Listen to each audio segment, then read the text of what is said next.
Hi, I'm Erica from the Sewin Asylum in Sun City, Arizona.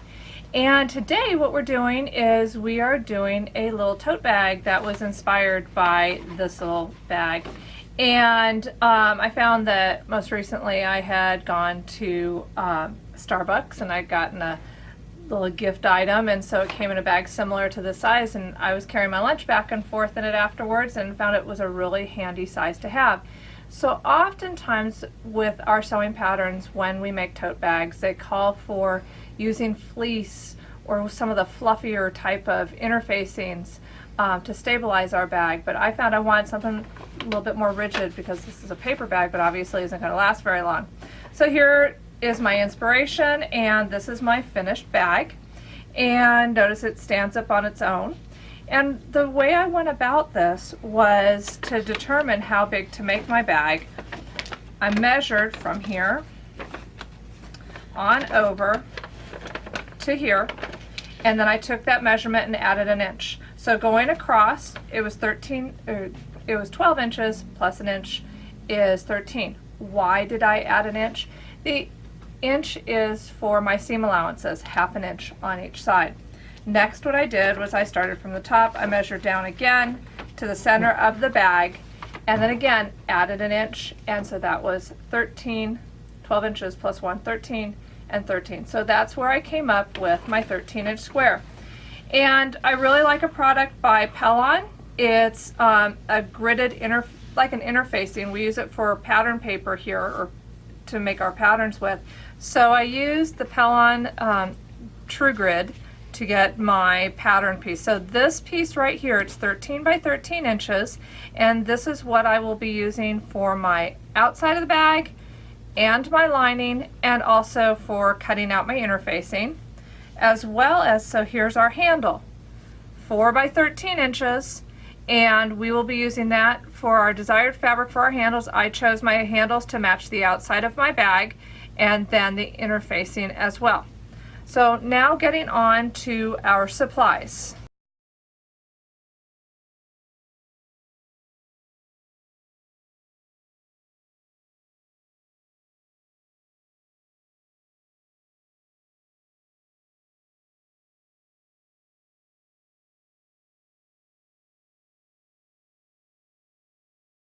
My machine today is set up for a 3mm stitch length. I have a size 90/14 universal needle in my machine, and the other thing is I've got it sewing in a brighter color. I would normally sew in like a light pink, but because I wanted you to see what I was doing, that's why it shows a contrasting color. The other thing is when we sewed together our original bag, we used a new thread that is made from recyclable plastic bottles. Alrighty, so here's what I have here. I have 2 pieces of my outer fabric cut 13 by 13 inches, and I have 2 pieces of extra firm fusible interfacing. I use the product by Heat and Bond, and I found it has a nice crispness to it, and it is fusible, so that gets ironed on to the back of my outside fabric pieces.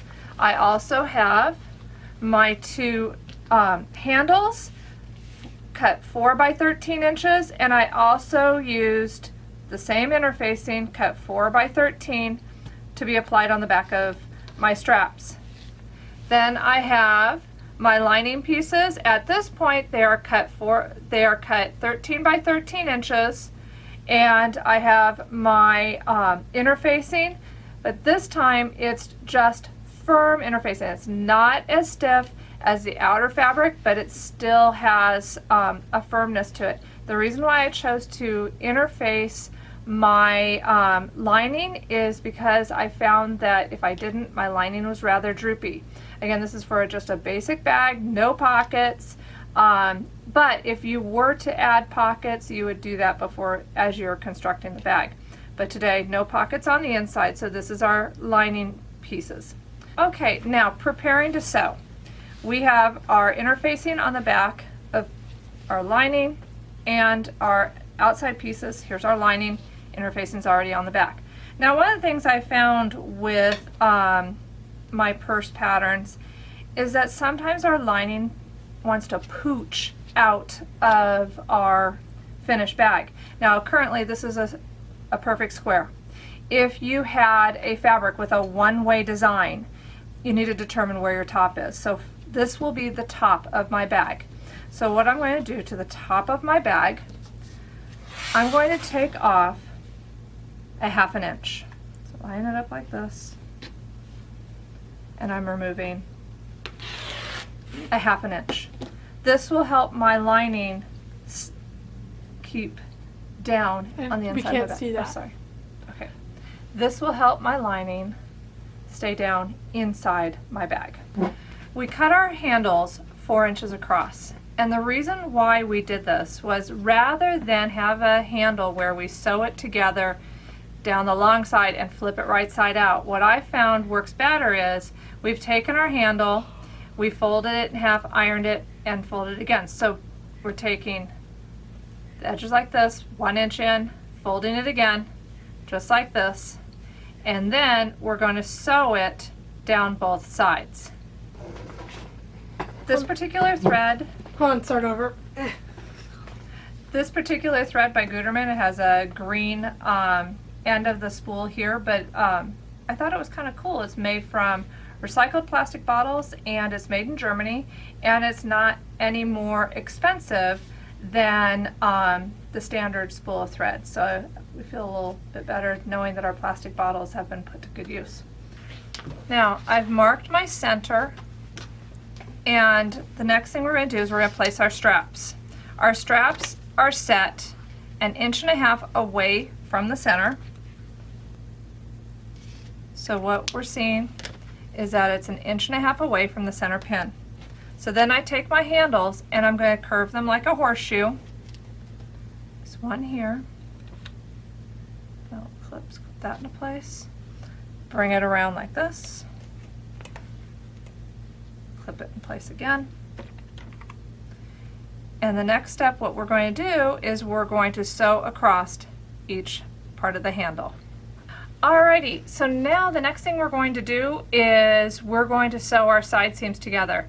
And I think the thing that throws most new sewists is the fact that currently your handles are going down. But once this is all done, I promise you, they're going to come back up.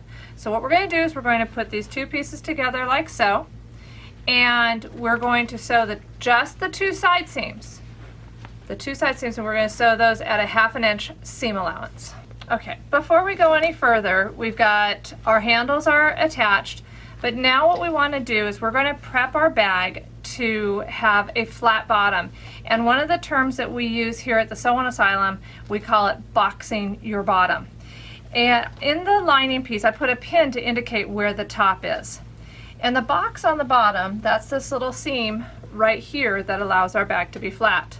So what we're going to do, I'm just putting my two lining pieces together, and I've got a ruler, and I'm going to draw a 2-inch square, and I'm going to repeat that for the other side, and I will do the same thing on my outer fabric and cut that out.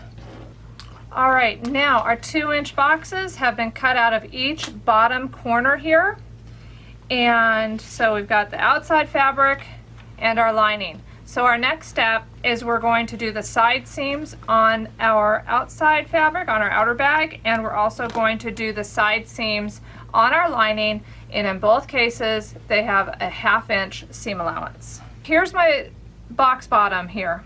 And you may be wondering how I came up with the number 2 inches to cut out of here. Well, in my actual bag, this is 4 inches going across, so half of that was 2.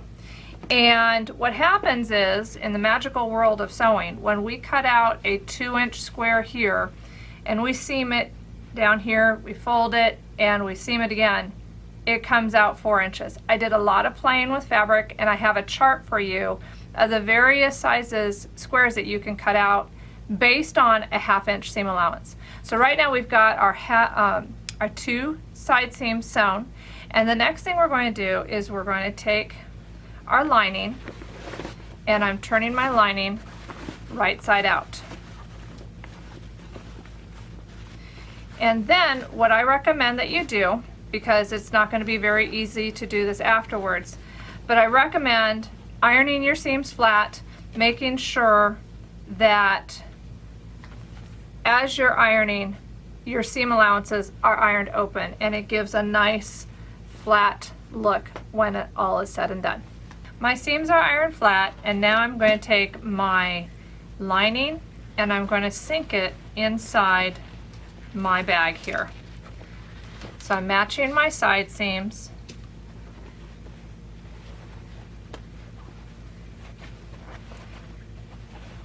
And I'm going to match the top edge there, and we're going to sew it all the way around. I've matched up at my side seams, at my handy clips here. I also took the arm, I've revealed the free arm on my sewing machine here. And again, sewing at a 1/2 inch seam allowance. Slide this on here. And we're going to go ahead and sew all the way around at a 1/2 inch seam allowance. Alrighty, I've come back from the iron and I've actually got the lining on the outside and my bag on the inside at this moment. I'm not concerned about up here yet. All I'm concerned with are my layers down here. What I plan to do is I'm going to take my lining, my outside fabric, and I'm lining all 4 pieces together, and we're going to sew straight across with a 1/2 inch seam allowance. I found for myself in this process that rather than using the clips in this particular case, the pins work better. So we're going through a lot of layers right here, and we're going to sew a 1/2 inch going straight across.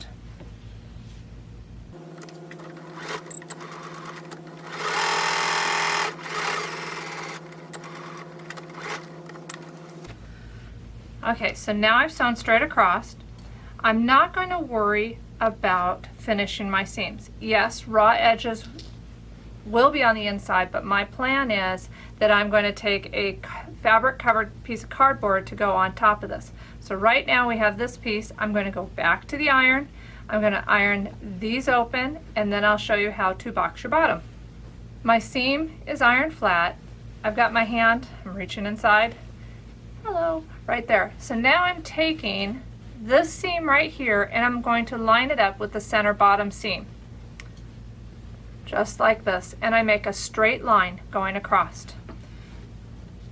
Again, you can use clips or pins, but I've got all my layers together. I'm going to kind of pull to make sure everybody is right where they're supposed to be. All my layers, and again I'm sewing a 1/2 inch seam allowance going across.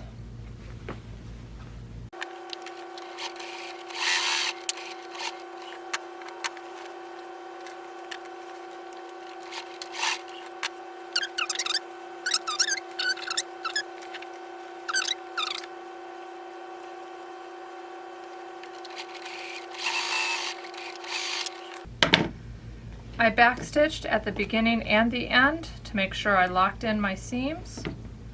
Trim off my loose threads, and let's have the grand reveal.